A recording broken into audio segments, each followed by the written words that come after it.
taste and see.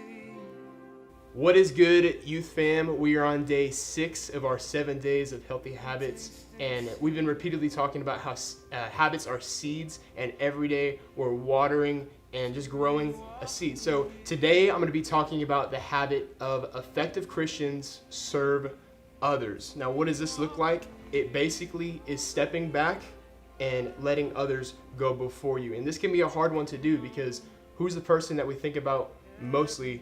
And that's ourselves. So I like to think about this. Who can we look at in this situation who best describes a person who put others in front of him? You got it. It's Jesus.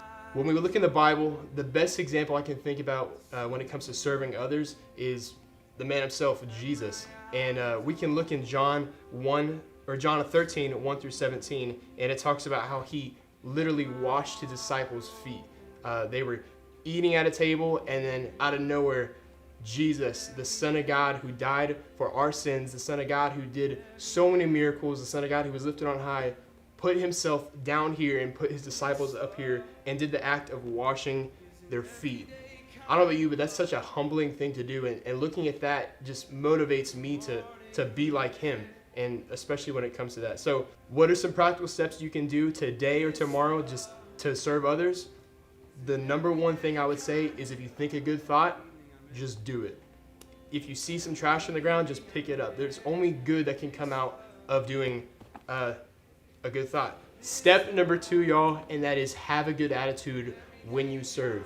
That means not thinking about yourself and not thinking about what am I going to get out of this whenever you're serving. It's really important that you have good intentions when you serve, because if you're only doing something for yourself, that's not the best way to serve. So be sure you have good intentions and you're serving selflessly and not for yourself. Step number 3, I would ask yourself, what would Jesus do? Right here, what would Jesus do? This is what I do personally when it comes to decision making. If I'm not sure about what to do when it comes to making a decision, I ask, what would Jesus do? Especially when it comes to serving.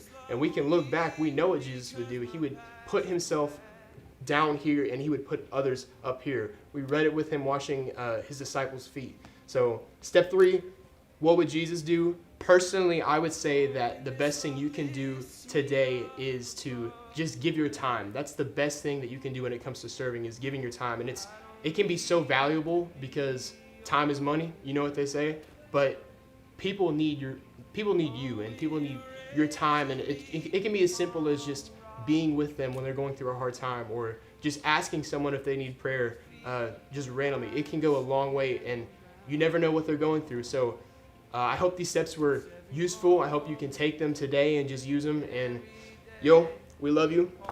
Grace Youth. Belong and believe.